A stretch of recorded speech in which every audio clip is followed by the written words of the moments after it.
Viewers, இப்போ நம்ம பார்க்க போகிற ரெசிபி ஒரு லஞ்ச் மெனு. இன்றைக்கி என்ன சமைக்கிறேன்னு காட்டுறேங்க. அதுக்கு சாம்பார் வைக்க போகிறேன். எல்லா காயும் போட்டு ஒரு சாம்பார். புடலங்காய், வெள்ளரிக்காய், கத்திரிக்காய், முருங்கைக்காய், சாம்பார் வெங்காயம் எல்லாம் போட்டு ஒரு சாம்பார் வைக்கிறேன். எல்லா காயும் போட்டு ஒரு அவியல். எல்லா காயும் நீட்டாக நறுக்கி வச்சுருக்கேன் பாருங்கள்.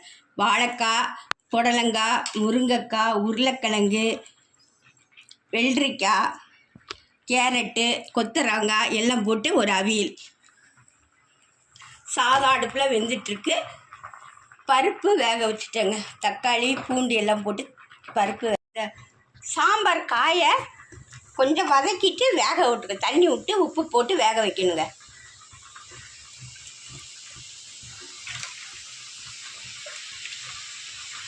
எல்லா காயும் போட்டு சாம்பார் வைக்கும்போது அந்த சாம்பாரோட டேஸ்ட்டு சூப்பராக இருக்குங்க. பாதி வெந்துச்சு பாருங்கள். இப்போ கொஞ்சம் புளி கரைசல் எடுத்து ஊற்றிக்கணும். அதுக்கு தேவையான சாம்பார் தூள் போட்டுக்கணும்.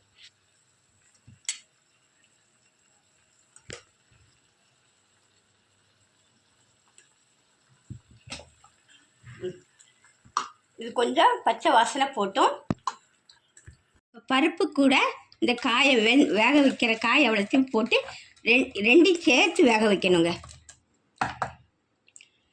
சாம்பாருக்கு தகுந்த மாதிரி உப்பு போட்டுக்கிறேன். காயில் கொஞ்சம் உப்பு போட்டிருக்கு, பார்த்து போட்டுக்கணும். இது கொஞ்சம் நல்லா கொதிக்கட்டும். தேவையான தண்ணி வர ஊற்றியாச்சு. எவ்வளோ தேவையோ அந்த அளவு தண்ணி ஊற்றிடுங்க. நல்லா கொதிக்கட்டும். இப்போ அந்த கடையில் கொஞ்சம் அவியல் காயை எடுத்து போட்டுக்கிறேங்க.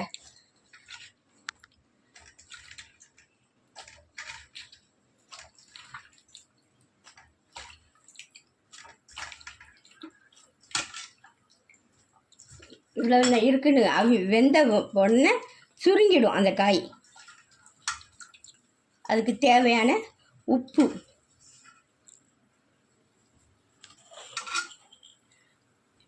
காய்க்கு தேவையான உப்பு போட்டு கொஞ்சம் ஒரு டம்ளர் தண்ணி, கொஞ்சமாக தண்ணி விட்டு வேக வைக்கணும். இப்போ கொஞ்சம் மஞ்சள் தூள் போட்டுக்கிறேங்க. போட்டு அந்த காயை நல்லா குலுக்கி கொடுக்கணும். முதல்ல அவியல் காய் எவ்வளோ கனம் இருந்து இப்போ நல்லா குறைஞ்சிச்சு பாருங்கள். தண்ணி நல்லா வெந்துச்சு, தண்ணியெல்லாம் வச்சிச்சு பாருங்கள். இப்போ நம்ம குறைன்னு அரைச்சி வச்சுருக்க தேங்காவை எடுத்து அதில் போட்டுடணும்.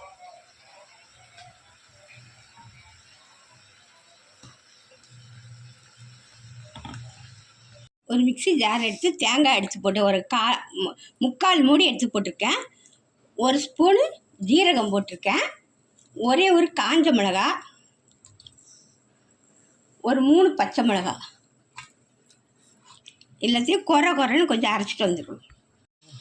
இந்த மிக்ஸி கலந்த தண்ணி வரைக்கும் கொஞ்சம் ஊற்றிக்கணும். எல்லா தண்ணியும் வச்சு அந்த பச்சை வாசனை போட்டும்.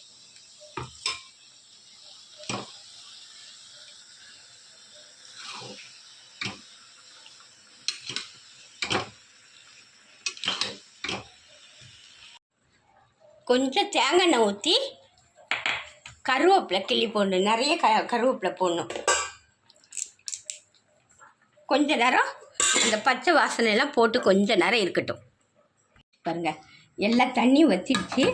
இப்போ நம்ம இறக்கி வச்சுட்டு கொஞ்சம் தயிர் எடுத்து ஊற்றிடணும். மாங்காய் போட்டால் தயிர் ஊற்ற வேண்டாம்.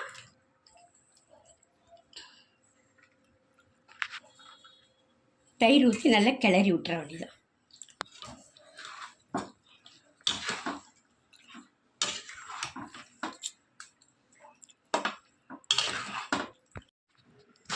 பாருங்கள், லஞ்சு மெனு ரெடி ஆகிடுச்சு பாருங்கள். சாம்பார், எல்லா காயும் போட்ட ஒரு சாம்பார், எல்லா காயும் போட்ட ஒரு அவியல், சாதம். சிம்பிளான ரெசிபி தாங்க. இந்த காய் எங்கள் ஊரில் 50 ரூபாய் கேட்டால் அவியல் காயும் தனியாக கொடுப்பாங்க.